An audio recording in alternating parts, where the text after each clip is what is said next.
Bonjour à tous et à toutes, j'espère que vous allez bien. Je suis content de vous retrouver. Aujourd'hui, on parle de la marche. Souvenez-vous que les conseils, les exercices que je vous donne aujourd'hui ne remplacent pas ceux d'un professionnel de la santé.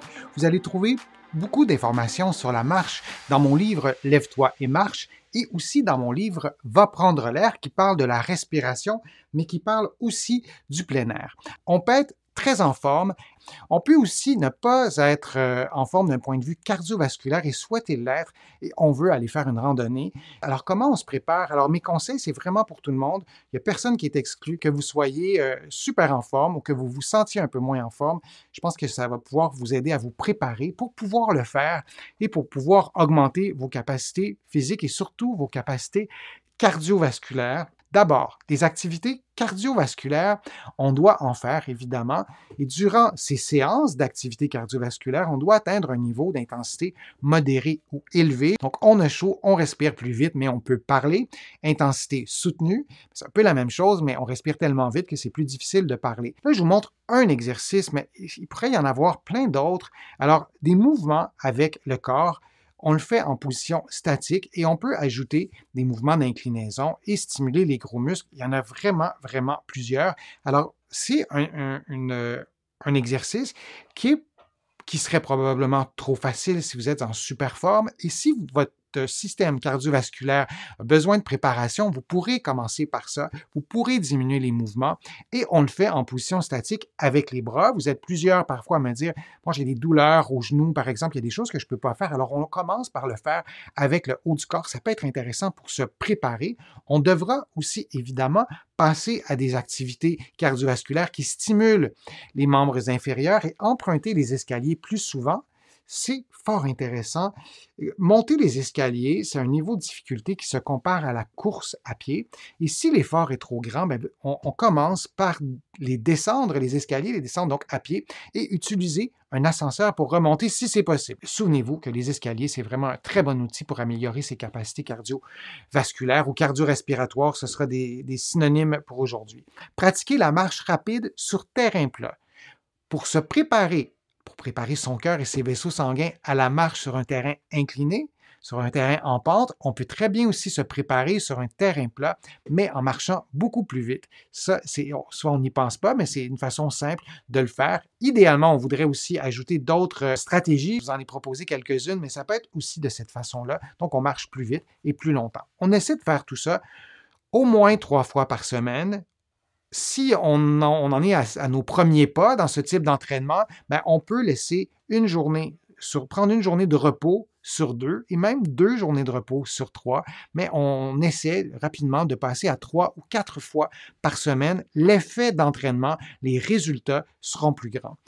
Là, je vous ai parlé des capacités cardiovasculaires, mais on doit aussi miser sur les muscles et sur les muscles des cuisses et des membres inférieurs, les activités de renforcement. Bien sûr, on aura des muscles plus forts, mais on n'aura pas seulement des muscles plus forts parce qu'on a des fibres musculaires, on aura des fibres musculaires plus grosses parce que le volume va augmenter, parce qu'on aura plus de fibres en nombre.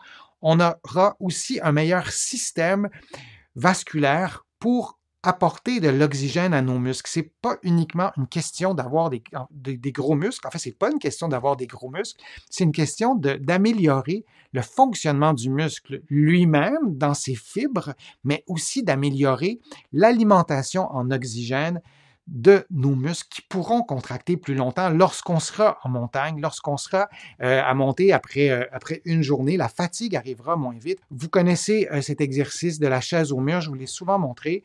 Donc, je vous remontre l'exercice. Cette fois, on fait l'exercice les talons levés. Alors, on aura une contraction des quadriceps, des muscles du tronc aussi, qui est loin d'être légère, et on aura aussi une contraction des mollets. Et on garde la position pendant idéalement une trentaine de secondes ou 20 secondes et on répète 4 fois.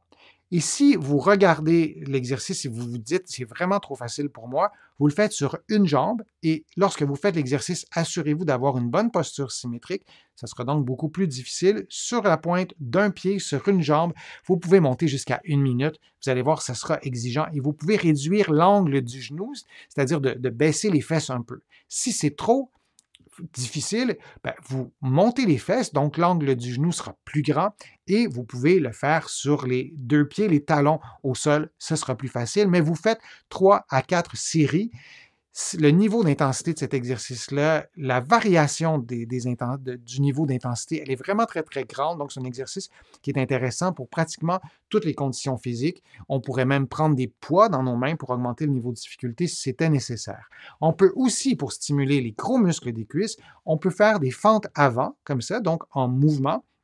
Vous le voyez, on va avancer le pied. On pourrait être très minutieux sur la qualité du mouvement, sur le placement du pied, dans un contexte où on veut stimuler les muscles, on veut renforcer les muscles, on veut le faire de façon dynamique. C'est intéressant de le faire plus simplement, sans peut-être trop s'intéresser au placement de pied. On veut d'abord et avant tout stimuler les muscles des cuisses, les muscles des membres inférieurs. Et un autre exercice, l'exercice du pont.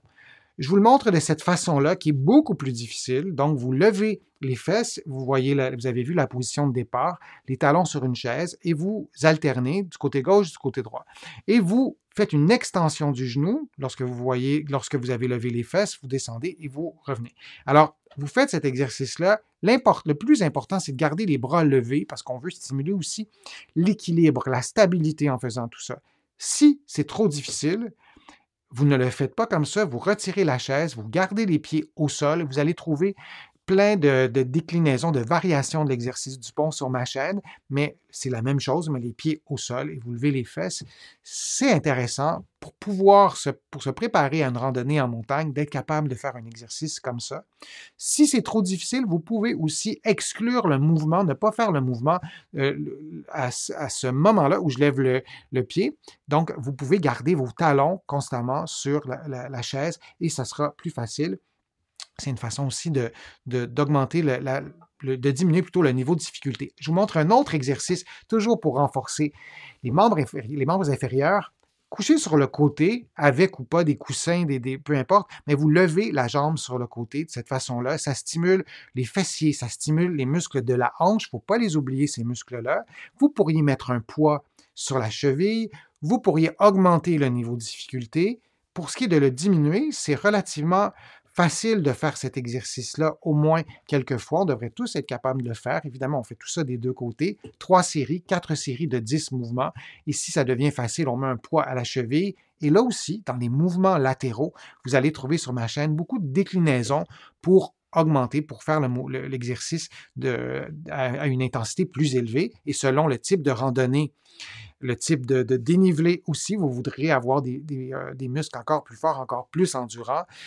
Et c'est intéressant, en terminant, de faire tous ces exercices-là, toujours pour se préparer à une randonnée sur un terrain qui est en pente, de les faire après avoir marché pendant 20-30 minutes. Si vous vous préparez à une longue randonnée, moi, je ne vous conseille pas de vous limiter aux exercices que je vous ai donnés et à toutes les variantes des exercices, mais aussi à prendre ce programme d'exercice-là, au départ de le faire à froid, et ensuite, quand vous aurez trouvé plus de force, de faire le même programme, mais après avoir été marché pendant 30 minutes, et vous allez voir que la fatigue, la petite fatigue qui sera là, fera en sorte que votre programme d'exercice sera plus efficace, sera plus constructif. Alors, bonne randonnée et écrivez-moi vos commentaires si vous avez des questions, si vous pensez à des éléments que je n'ai pas abordés dans le contenu que je vous ai donné. Ça me permettra de le faire dans une prochaine vidéo. Je vous remercie d'avoir été là. Je vous remercie d'avoir participé. Je vous remercie aussi de m'écrire vos questions dans le fil de discussion. Je vous invite aussi à contribuer à mes plateformes. Je vous en parle souvent. C'est important pour moi de vous inviter à le faire pour ceux et celles qui veulent le faire. Sans ces contributions, je ne pourrais pas continuer à vous produire autant de contenu et ça me fait plaisir de le faire. Vous pouvez contribuer sur YouTube. Il y a le petit cœur sur lequel vous pouvez cliquer dans la majorité des pays ou sinon sur mon site web denisfortier.ca. Vous allez pouvoir aussi vous inscrire gratuitement à l'infolettre que vous recevrez chaque semaine. Et il y a aussi des courriels thématiques qui vous aident, qui vous accompagne, en fait, qui vous donne des informations sur différents problèmes de santé. Vous allez trouver aussi beaucoup d'informations sur la marche et sur d'autres sujets aussi dans mes livres que vous pouvez trouver partout en librairie au Canada, mais aussi de l'autre côté de l'Atlantique. Vous pouvez les trouver aussi sur le web et il y a des exercices, il y a des conseils, il y a des explications aussi. Alors, je vous remercie d'avoir été là. J'ai hâte de lire vos commentaires. Je vais y répondre instantanément ou je vais répondre à ces commentaires dans d'autres vidéos. Alors, je vous dis à une prochaine fois, à une prochaine vidéo, à un prochain direct.